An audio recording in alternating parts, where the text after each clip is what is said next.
어, 어떤 믿지 않는 아버지가 믿지 않는 아버지가 아들을 데리고 잔치집에 갔습니다. 잔치집에 가가지고 이제 상에 이렇게 딱 앉았는데 거기 이제 심부름하는 사람이 딱 오더니 그 아들한테 초등학교 아이인데 우유를 줄까 음료수를 줄까 아니면 뭐 네가 원하는 게 뭐냐 너가 원하는 걸 줄게. 그러니까 아버지 마시는 걸로 주세요 이랬어요. 근데 아버지가 술 마시러 왔거든. 그래가지고 당황이 돼가지고 가만히 있다가 그냥 음료수 주세요 이래가지고 음료수를 마시고 들어갔다는 거예요. 제가 왜 이 말씀을 드리냐면 이 부모가 자식의 본이 된다는 게 이렇게 어렵다는 거예요. 목회자도 마찬가지고 중직자도 마찬가지. 본이 되는 삶을 산다는 건 정말 어렵고 힘든 것입니다. 여러분, 그런데 우리가 본받아야 할 사람이 있습니다. 누구시죠? 예수 그리스도십니다. 근데 사도 바울이 자신에 대해서 얘기할 때 뭐라고 하냐면 나는 죄인 중에 괴수라고 그렇게 이야기하고, 나는 만삭되지 못하여 나는 사람 같다고 하고, 나는 사도 중에 가장 작은 사도라고 하고, 나는 성도 중에 크기 작은 자보다 더 작은 자라고 하고, 이렇게 사도 바울이 항상 겸손했거든요. 근데 서신서를 쭉 읽다 보면 사도 바울이 너희는 나를 본받아라 이래요. 그래서 제가 굉장히 좀 당황이 됐어요. 너희는 예수님을 본받아라 이렇게 해야 되는데 너희는 나를 본받아라, 이게 굉장히 좀 당황이 되잖아요. 여러분 같으면 여러분 자녀들한테 너는 나를 본받아라 이렇게 말할 수 있어요? 이게 안 되잖아. 이게 안 되잖아. 그렇잖아요. 그죠? 벌써 반응이 오잖아요. 아니라고. 이게 그렇습니다. 이게 쉬운 게 아니란 말이에요. 제가 여러분한테 최문설 목사를 본받으십시오, 이게 참 쉽지 않은 일이에요. 이게. 근데 사도 바울이 뭐라 그러냐면 너희는 나를 본받아라 이렇게 얘기하거든요. 근데 제가 말씀드린 것처럼 사도 바울이 자기 자신에 얘기할 때 자기는 형편없는 사람이라고 계속 그랬는데 사도 바울이 너희는 나를 본받아라 이랬단 말이에요.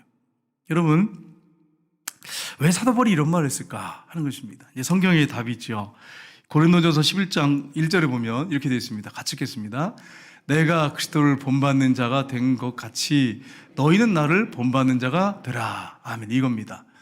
사도 바울이 비록 부족하고 자기가 볼 때 하나님 앞에 섰을 때 정말 너무 형편없는 존재지만 자기는 예수 그리스도를 본받으려고 날마다 죽고 십자가를 지고 자기 부인을 하면서 하루하루를 사는 거예요. 십자가 복음을 전하면서 핍박을 받고 고통이 얼마나 많았겠어요. 고난이 얼마나 많았겠어요. 그런데도 예수님의 그 길을 묵묵히 따라갔어요. 내가 그렇게 지금 따라가고 있는 것처럼 너희들도 그렇게 따라와라, 그 말이에요. 너희가 나를 본받아라, 그 말이 사도 바울을 그대로 빼다 박는 것처럼 그렇게 해서 롤 모델로 해서 그렇게 살아라 그러는 게 아니라 예수 그리스도를 내가 그렇게 본받으려고 그렇게 주님의 나라를 바라보면서 주님 닮아가려고 애쓰고 몸부림치고 살아가는 그 모습, 그것을 너희가 본받아라 이렇게 말씀을 하고 있습니다.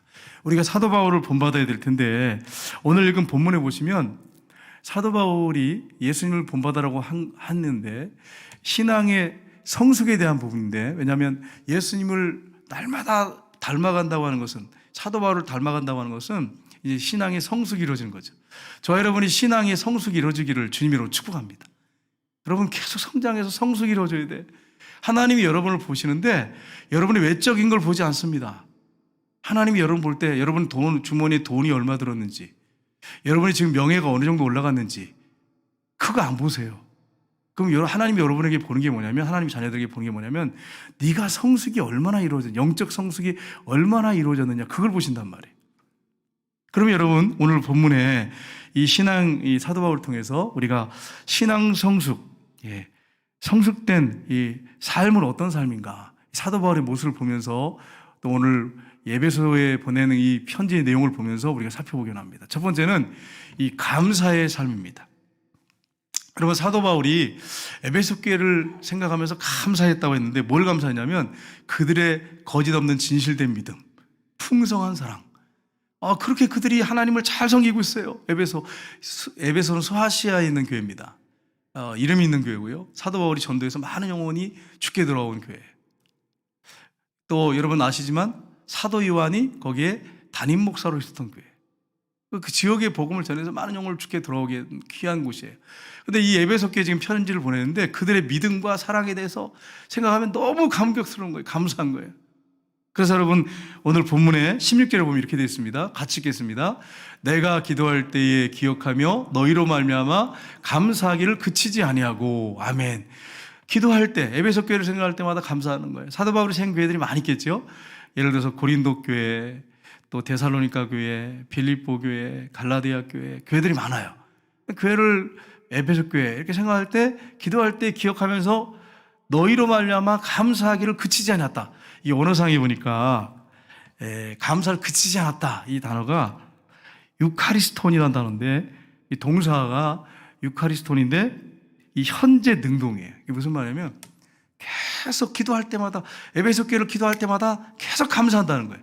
그럼 에베소 교회만 보고 바라보면서 그 교회에서 기도할 때 감사만 할까요? 아니, 다른 교회들도 계속 감사하는 거예요. 사도 바울의 삶을 보면 감사의 삶이에요. 감사의 삶. 계속 감사하며 살아요. 여러분 성경에 데살로니가 교회에 보낸 편지 보세요. 데살로니가 교회 5장 15, 16, 17, 18에 보면 항상 기뻐하라, 쉬지 말고 기도하라, 범사에 감사하라, 모든 일에 감사. 사도 바울이 자기가 그렇게 살지 않으면서 그렇게 하라고 하지 않습니다. 자기가 그렇게 살고 있어요. 자기가 늘 감사해요. 이게 그리스도의 산에서 너희를 향한 하나님의 뜻이니라. 감사하면서 기도하는 거예요. 여러분 감사의 모습 이게 얼마나 중요한지 몰라요. 여러분 일상생활에 대해서 얼마나 감사하십니까? 오늘 여러분 하루에 대해서 얼마나 감사하셨습니까? 여러분 예를 들어볼까요? 이 모래사장에 쇳가루가 뿌려졌어. 그러면 그 쇳가루를 어떻게 여러분 그걸 다 골라낼 수 있어요? 핀세트 가가지고 가서 이렇게 이렇게 할까요? 원수장 권사님 지혜로워요. 앞에 앉으면 지혜로워진다니까요. 앞에 앉으셔야 돼. 그 자석을 딱 들이대면 딱 붙죠. 무슨 말이냐면 감사라고 하는 자석을 가지고 나의 삶에 작은 것을 자꾸 감사하다 보면 쇳가루가 붙는 것처럼 감사할 조건들이 너무 많은 거예요. 근데 감사를 안 하는 사람은 감사할 게 하나도 없어. 뭘 감사한데 목사님 이래. 우리 교회는 한 분도 없어서 너무 감사한데 어느 교회에서 그렇다는 거예요. 목사님 뭐가 감사해요? 지금 내 형편이 지금 어려워 죽겠는데 이렇게 얘기하더래. 그 여러분 쇳가루가 모래 알갱이 속에 다 박혀 있지만 딱 들이대면 싹 빨려오는 것처럼 작은 일에 감사하기 시작하면 감사할 조건들이 너무 많구나 하는 걸 알 수 있어요. 그래서 여러분 범사에 감사란 말은 뭐예요? 모든 상황이나 환경 가운데 좋은 일이 있건 나쁜 일이 있건 감사하는 거예요. 여러분 감사하시기를 주님으로 축복합니다. 제가 요즘에 얼굴이 좀 부목사님이 이제 전상훈 목사님 가셔가지고 오늘 통화했지만은 내가 일하는 게 좀 목사님 힘드시지 않습니까? 물론 몸이 힘들기죠. 근데 주님과 동행하는 게 너무 기쁜 거야. 행복하고 감사한 거야. 내 얼굴이 안 나타난 거야. 잘 모르겠어요. 너무 감사한 거예요. 감사할 게 많은 거야. 주님 때문에 주님 한 번 바라보니까 다른 거 안 보고 주님만 바라보니까 가지치기 다 해버리니까 감사할 게 너무 많은 거야. 너무 행복한 거야. 조금 전에 박홍빈 목사님 전화가 왔어요. 목사님, 부목사님 가셔가지고 힘들지요? 그래서 너무 행복하다고 막 나같이 행복한 목사가 없다고 이러면서 박홍빈 목사님한테 자랑을 했어요. 그 목사님이 아주 열심히 하려고 거기에서 애쓰시더라고요. 참 귀하더라고요. 감사하죠. 감사해. 여러분 골로새서 2장 7절에 보시면 이렇게 되어 있습니다. 같이 읽겠습니다. 그 안에 뿌리를 받고 세움을 받아 교훈을 받은 대로 믿음에 굳게 서서 감사함을 넘치게 하라. 아멘. 감사함을 어떻게 하라고요? 넘치게 하라. 여러분 이 잔에 막 이 물이 넘치는 것처럼 넘치게 하라. 이렇게 넘치게 하라. 하나님께 감사할 때 넘치게 하라. 없던 분이 감사를 하는데 이렇게 감사하시더라고요.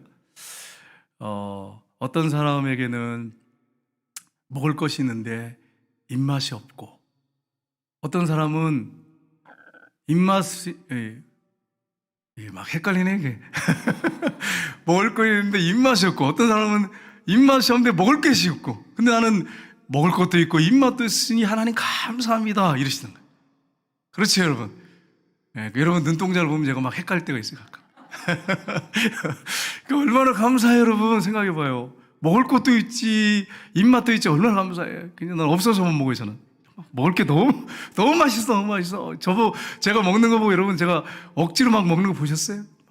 막 정신없이 먹어, 정신없이 먹어. 맛있어가지고. 금식할 때도 금식 철저하게 하고. 그러니까 더 맛있는지 모르겠어요. 나 어때 맛있어. 그러니까 여러분, 하나님이 이렇게 먹을 거 주셨지, 먹을 수 있는 입맛을 주셨지, 얼마나 감사해요. 병원에 가보세요. 입맛이 없어 못 먹는 분이 계시더라고요. 먹을 수 있는 감사하죠. 감사할 조건들이 너무 많은 거예요. 여러분, 이제 분이 글을 쓴 걸 봤는데, 공산국가에서 한 목사님이 이제 붙잡혔어요.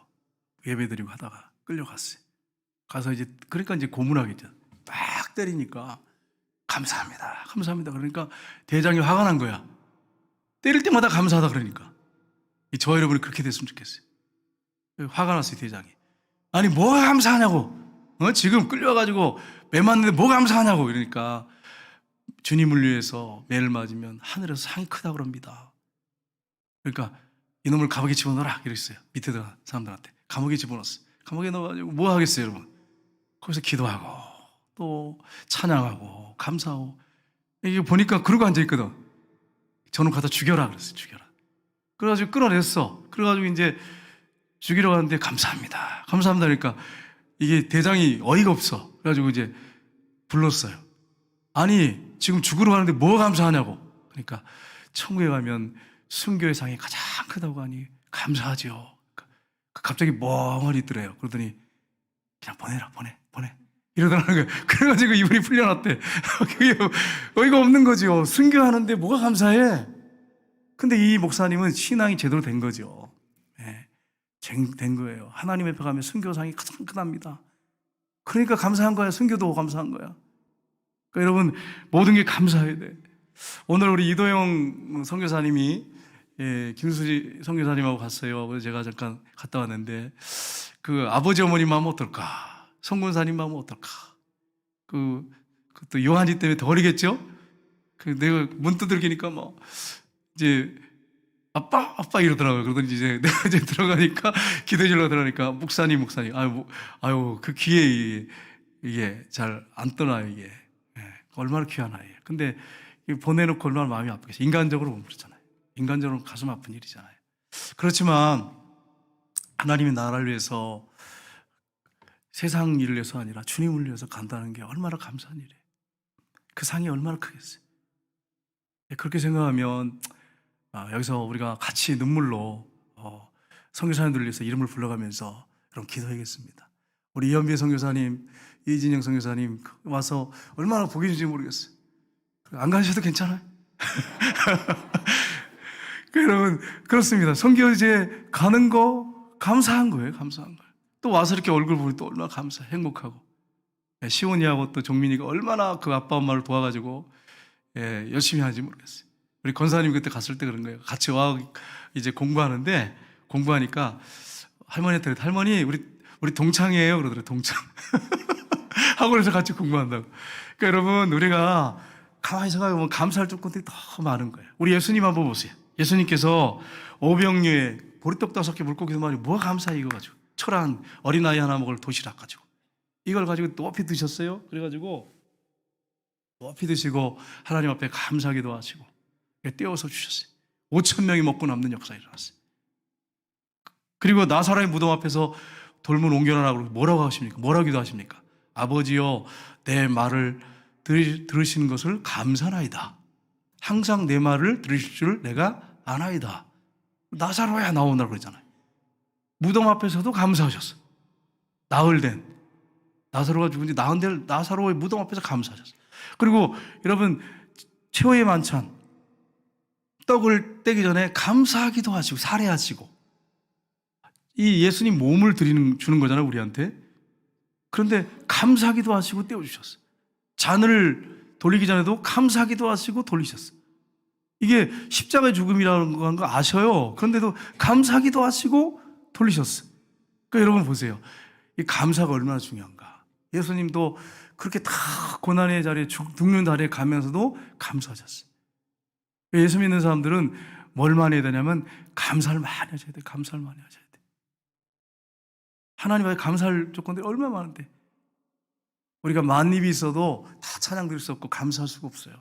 그러니까 하나님 앞에 감사해야죠. 저도 계속 감사하고 있어요. 너무너무 감사할 일, 감사할 조건을 찾으면 너무 많아. 안 찾으면 없어. 감사하며 살아야 돼. 사도 바울 보세요. 계속해서 감사한데 그치지 않는데, 그러면서 우리한테 하신 말씀이 뭐예요? 넘치도록 풍성하게 감사하라고, 넘치도록 감사하라고 그렇게 말하고 있어요. 두 번째는 구체적인 기도의 삶입니다. 기도의 내용이 쭉 나오는데, 첫째 어떤 기도 내용이 나냐면 지혜와 계시의 성령을 주시어 하나님을 온전히 알게 하소서, 이렇게 기도하고 있습니다. 에베소 교회를 향해서 기도할 때 구체적이죠. 우리 9절 한번 볼까요? 우리 17절 보겠습니다. 같이 읽겠습니다. 우리 주 예수 그리스도의 하나님 영광의 아버지께서 지혜와 계시의 영을 너희에게 주사 하나님을 알게 하시고. 아멘. 여러분, 하나님을 알게 해달라고 기도하는데 누굴 통해서 알게 해달라고요? 지혜와 계시의 영, 성령이죠. 성령을 통하여 하나님을 알게 해달라고. 여러분, 성령님이 여러분과 함께 하십니다. 이 사실을 믿으시길 주님으로 축복합니다. 성령님이 여러분의 어느 곳에 가든지 함께 하시고 동행하세요. 그러니까 저와 여러분은 복받은 사람이에요. 예수 믿는 순간부터 그분이 늘 동행하세요. 보증으로 우리에게 성령을 주셔서, 보증금으로 우리 안에 보증으로 성령을 주셔서 성령으로 인치셨어요. 성령이 우리와 늘 동행하세요. 그분이 우리를 가르쳐 주세요. 우리 삶의 길을 인도해 주세요. 그러니까 예수 믿는 사람들은 절망적인 골짜기를 걸어가도 성령의 인도가 있기 때문에 두려워할 이유가 없는 거예요. 성령을 통해서 이 오늘 에베소 교회 성도들이 온전 하나님을 더 깊이 알아가게 해달라고. 하나님의 그 크신 사랑의 그 높이와 깊이와 넓이와 길이를 알게 해달라고. 여러분, 그 깊이를 알아가야 돼. 여러분, 여러분 남편과 아내 이렇게 살면서 더 깊이 알아가시죠? 알면 알수록 어떠신가요? 물어보기 좀 많아요. 부담스러울까 봐. 여러분, 남편과 아내 살아가면서 알면 알수록 더 어때요? 별로 반응이 없어요. 이게 여러분, 알면 알수록, 남편과 아내가 알아가면 알수록 어떻습니까? 성숙이 이루어지면 아름다워. 둘 다 성숙이 같이 이루어지면 아름다워. 근데 성숙이 이루어지지 않고 한쪽이 삐딱하게 나가고 이렇게 성숙이 안 이루어지면, 얘들아 결혼할 필요 없다, 결혼하면 후회한다, 이런 소리밖에 나올 게 더 어디 있겠어요. 근데 비록 처음 예수 믿어서 부족하지만 신앙이 같이 부부가 성장해 나가. 그럼 얘들아, 너희들 결혼해서 신앙이 계속 성숙하고 예수님 닮아가면 행복하게 된단다. 결혼해라. 이렇게 하게 됐죠. 그러니까 여러분, 저와 여러분이 해야 할 일이 뭐냐면 가정의 행복에다 목적을 두지 말고 거룩의 목적을 두고 여러분의 신앙의 성숙의 목표를 둬야 돼. 이 성령께서 우리의 신앙을 성숙시키십니다. 그렇게 할 때 점점 아름다워져 가는 거죠. 그러면 상대방 배우자의 부족한 걸 있는 그대로 다 받아야 된다. 수용해야 돼. 그렇게 하면 아름답게 되는데, 가정이 아름답게 되는데, 수용을 못하면 이게 참 불만이 많죠. 불행해지는 가정이 되는 거예요. 그래서 여러분이 성령을 통해서 여러분이 하나님의 큰 사랑을 점점 알아가고 신앙이 여러분 더욱더 성숙해가는 축복된 성도님들이 다 되시기를 주님의 이름으로 축복합니다. 두 번째는 하나님께서 부르신 자들에게 주시는 소망을 알게 하소서. 18절에 보시면 한번 볼까요? 18절 말씀.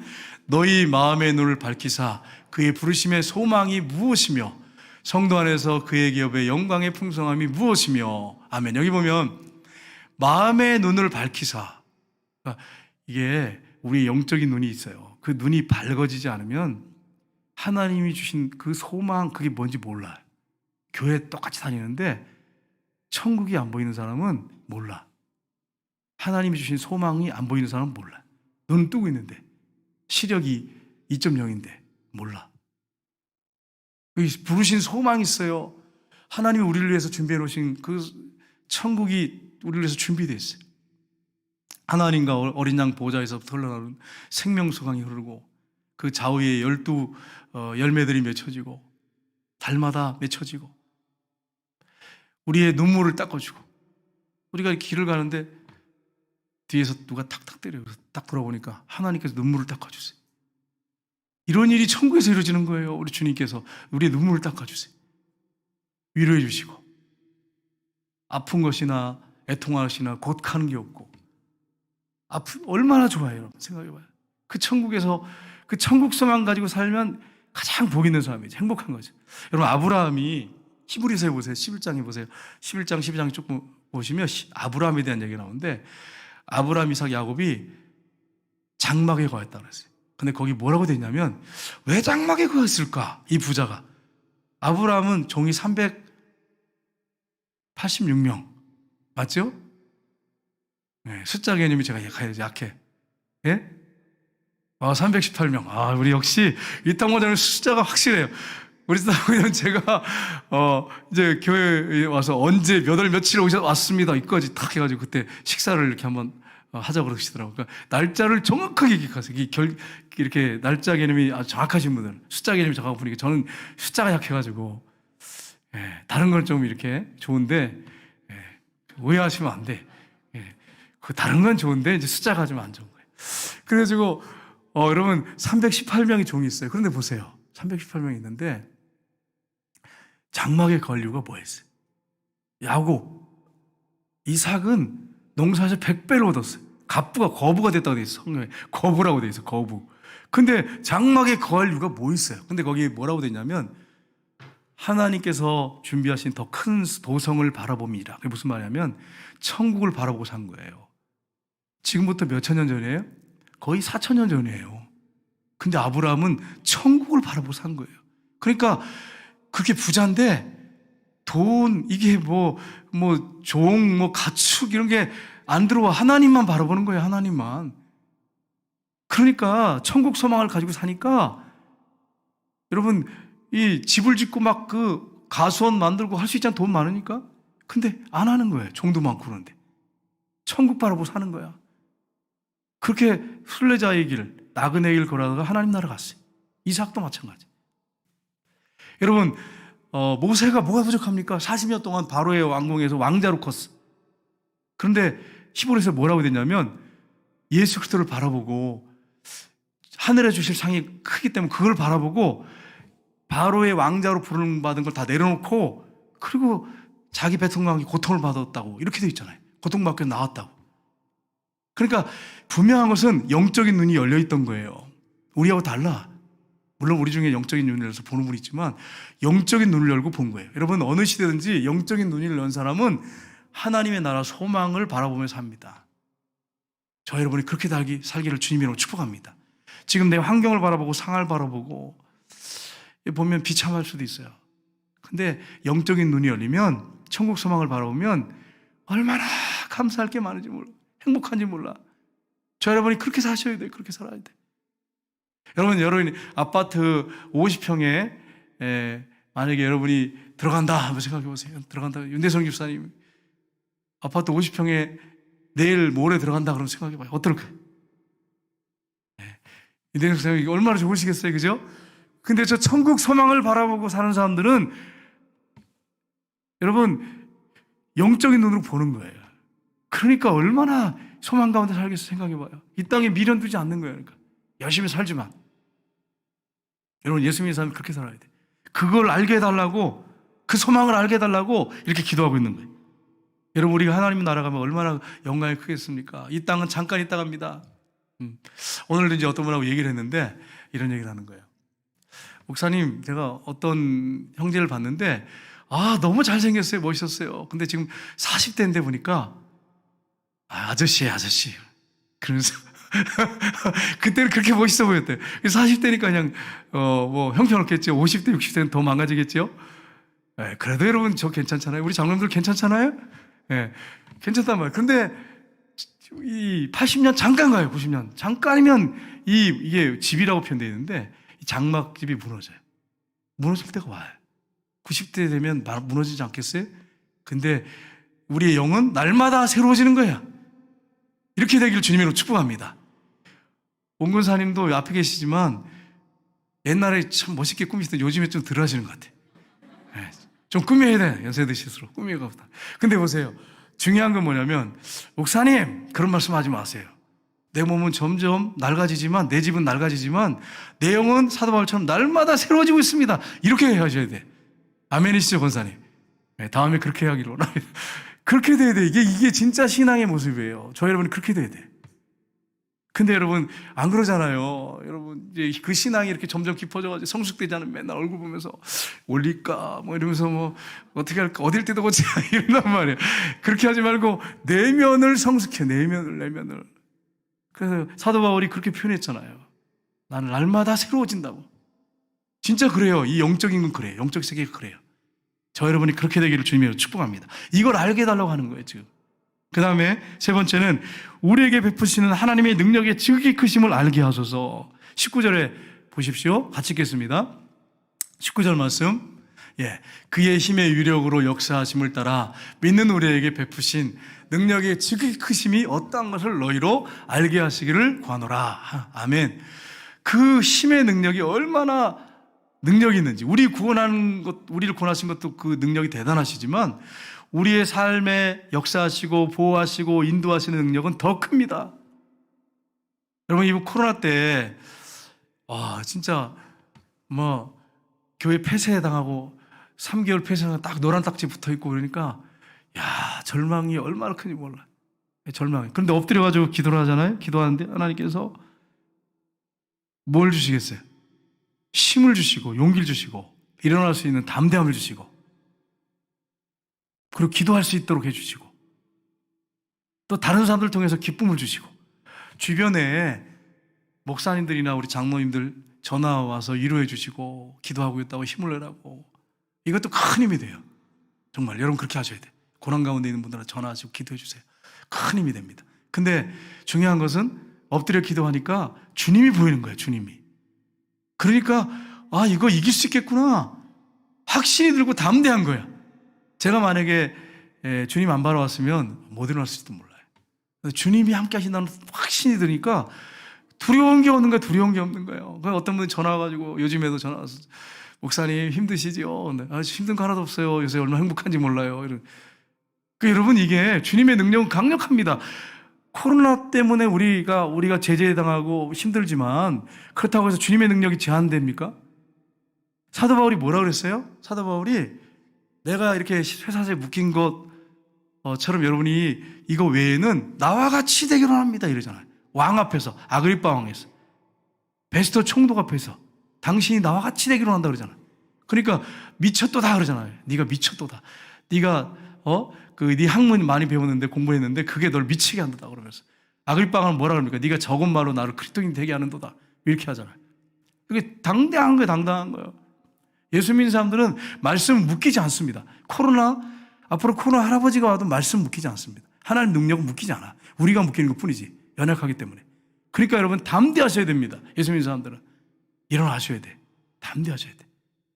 우리가 조심해야 돼요. 더 조심하고 예수 믿을 예배 자리려면 더 조심해야 되는 건 맞아요. 철저하게 해야 되는 건 맞습니다.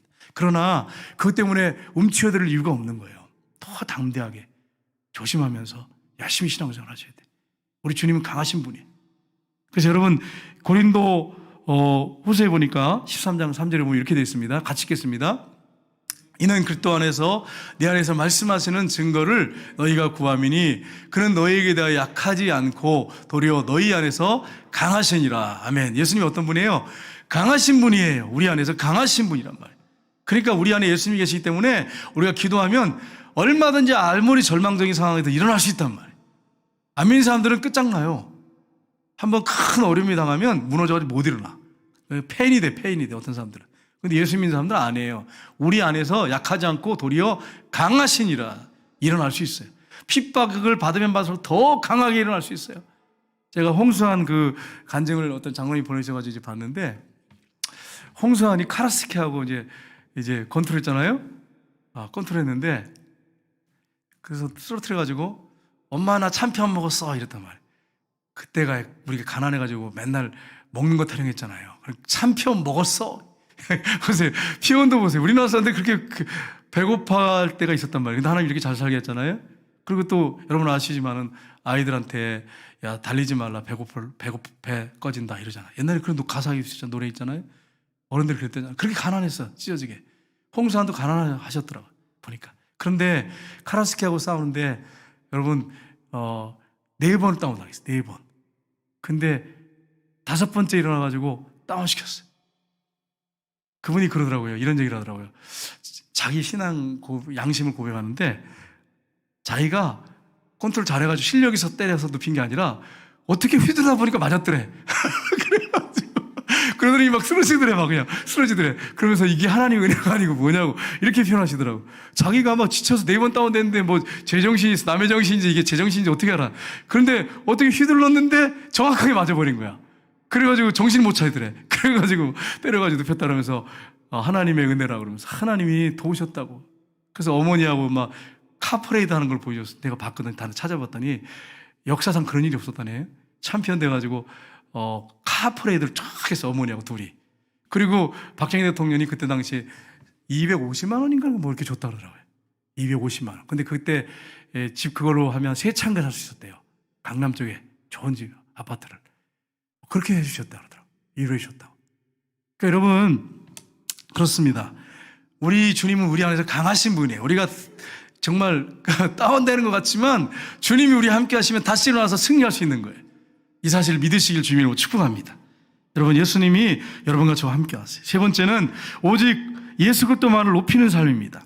에베소서 1장 20절 21절 보겠습니다. 같이 읽겠습니다. 그의 능력이 그리스도 안에서 역사하사 죽은 자 가운데서 다시 살리시고 하늘에서 자기의 오른편에 앉히사 모든 통치와 권세와 능력과 주권과 이 세상뿐 아니라 오는 세상에 일컫는 모든 이름 위에 뛰어나게 하시고 아멘. 예수 그리스도 가운데 역사하셔서 죽은 자 가운데 살리셨어요. 그래 예수님이 하늘에 오르셨어요. 하나님 보좌 우편에 앉아 계세요. 그리고 모든 통치와 권세와 능력과 주권이 이 나라 세상뿐 아니라 오는 세상에 일컫는 모든 이름에 뛰어나게 예수님을 높여주셨어요. 이 예수님이 지금 그렇게 앉아 계십니다. 비참하게 십자가에 죽은 것 같지만 우리를 죽으신 것 같지만 아니었어요. 부활하신 다음에 모든 통치, 권세, 능력, 주권 모든 걸 다 그분이 갖고 모든 이름에 뛰어나게 앉아 계신 분이 예수님이십니다. 그래서 로마서 8장 34절에 보니까 이렇게 되어 있습니다. 로마서 8장 34절 같이 읽겠습니다. 예. 누가 정죄하리요 죽으실 뿐 아니라 다시 살아나신 이는 그리스도 예수시니 그는 하나님 보좌 우편에 계신 자요 우리를 위하여 간구하시는 자신이라. 아멘. 그 능력의 주님께서 저 여러분을 위해서 뭐라고 계시다고요? 간구하고 계신단 말이에요. 누군가 여러분을 위해서 기도하고 있어요. 얼마나 소중해요 그분들. 근데 주님이 여러분을 위해서 기도하고 있어요. 그러니 여러분 강력하게 일어나시기를 주님으로 축복합니다. 그분이 우리의 삶 속에 늘 동행하세요. 여러분 우리가 해야 할 일이 뭐예요? 그분의 이름을 높여야 돼. 그분의 이름. 예수님의 이름을 높여야 돼.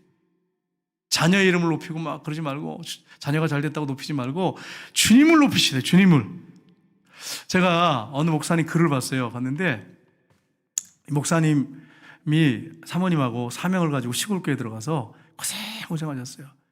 몇 사람 안 되잖아 성도들이요. 그러니까 농사를 직접 주셨어요. 그래가지고 이 콩 농사 져가지고 직접 자연산 두부를 만들어서 판매하고 얼마나 가난하게 사셨어요. 근데 아들이 하나님이 축복하셔서 서울대학교를 우수한 성적으로 입학하고 또 대학원까지 마쳤어. 그래가지고 대기업에 특차로 이렇게 해가지고 들어가게 됐어요. 근데 아들이 갑자기 오더니 아빠 엄마 나 아프리카 선교사 가려고 그래요. 이게 무너지는 거지. 서울대학교 대학원까지 그렇게 나와가지고 우수한 성적으로 나와서 특차로 가게 된 대기업에 좋은 대접을 받고 가게 됐는데 와 그러니까 어머니가 사모님이 알아 누웠대요 그냥. 이게 인간이에요 인간. 여러분 목사님 사모님 같은 경우에도 이게 우리가 아무리 우리 자녀 선교사로 써줘서 이러지만 막상 간다고 하면 이게 얼마나 충격입니까. 잘 나가는 아이가 그렇게 했다고 생각해봐요. 목사님도 얘야 좀 생각을 다시 해봐라. 그냥 장로님을 섬기면 안 되겠냐. 돈 많이 벌어서 좀 쉽게 가자. 내가 이렇게 힘들게 목회하는데 그러니까 아니라는 거예요. 작정기도 하자. 그래서 목사님하고 아들하고 작정기도를 했대요. 작정기도를. 그래서 작정기도를 끝난 날 이제 목사님하고 사모님 앉아있고 아들을 불렀어요. 야, 너 기도하니까 응답을 해주셨는데 뭐라고 하시더냐.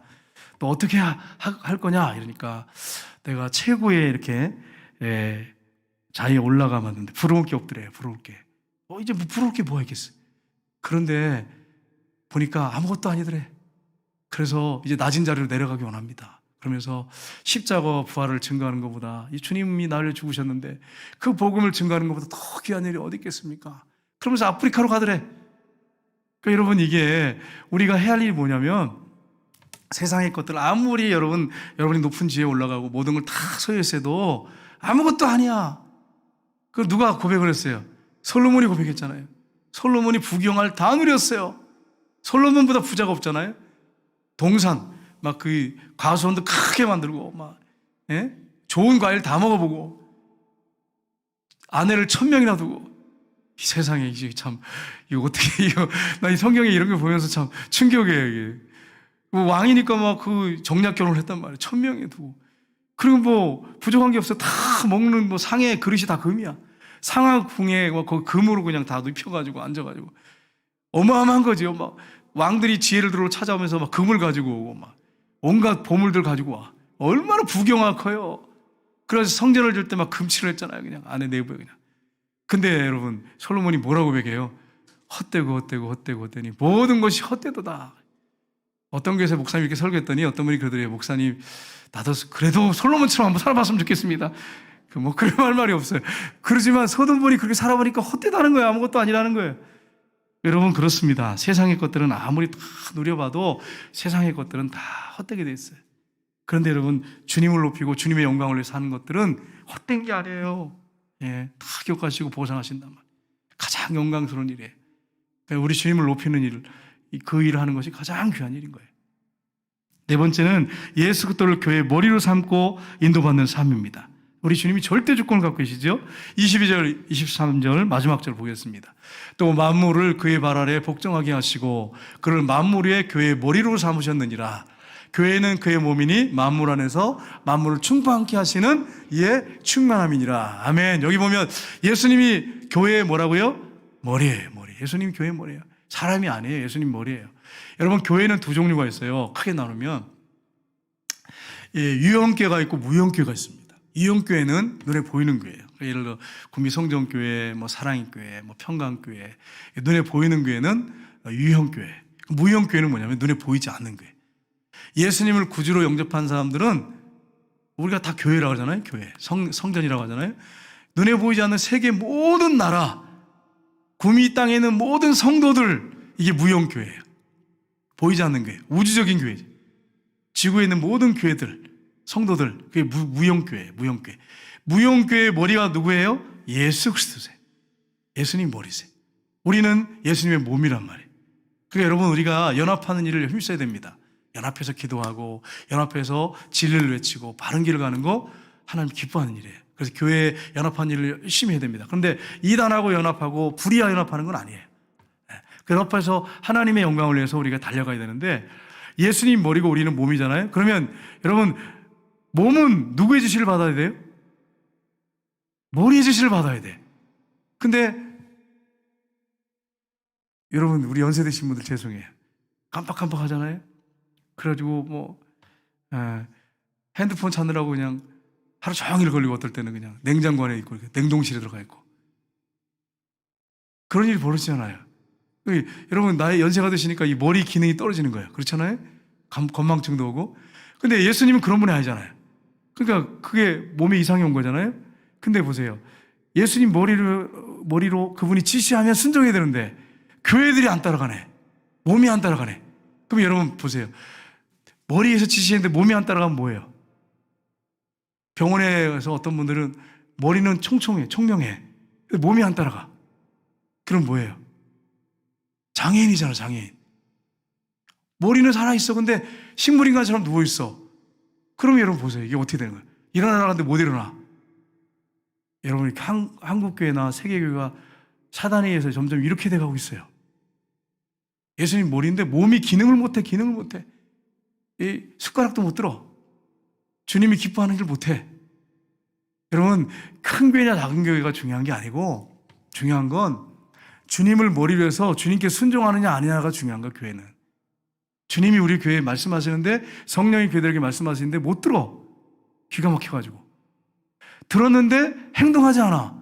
그럼 이게 뭐예요? 장애인교회. 장애인교회 여러분, 그렇게 함부로 말하면 안 돼. 그분들이 오히려 우리가 건강한 신앙을 갖고 있을 수 있어요. 교회들이 장애인 교회들이 많단 말이에요. 우리 교회는 이런 교회가 아닌지 모르겠어요. 그래서 여러분과 제가 정말 하나님 앞에 엎드려 기도하셔야 돼. 장애인 교회가 되지 않도록.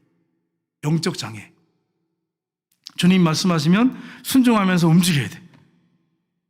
우리 예수님이 우리 교회 머리십니다. 우리 몸입니다. 그래서 정말 주님이 지시하시면 바로 움직여야 돼. 그러면 우리 주님이 얼마나 기뻐하시겠어요. 그 교회에 복을 주시는 거죠. 여러분, 선교사님들이 이번에 이제 2가정을 가게 됐잖아요. 우리 뭘 기도해야 될까요? 그분들을 위해서 기도할 뿐 아니라, 주님, 추수할 것은한테 일꾼이 떠났습니다. 추수할 일꾼을 보내주시옵소서. 이 기도하셔야 돼요. 그리고 선교사님들 가시는 분들은 여러분 기도하셔야 돼요. 우리 교회에 일꾼들을 보내달라고. 하나님 일꾼들을 보내주셔서 더 많은 일을, 더 사역을 확장해서 하게 해주십시오. 주의 영광을 위해서. 주님의 음성을 듣고 하게 하옵소서. 이 기도하셔야 돼요. 여러분, 선교사님들이 이제 가시게 되잖아요. 가신 분도 있고, 이제 가시려고 준비하는 분도 계시는데, 여러분 기도 많이 하셔야 됩니다. 여러분, 물질적인 거 물론 필요하죠. 근데 더 중요한 건 물질이 아니에요. 하나님을 움직여야 돼. 하나님이 역사하셔야 돼.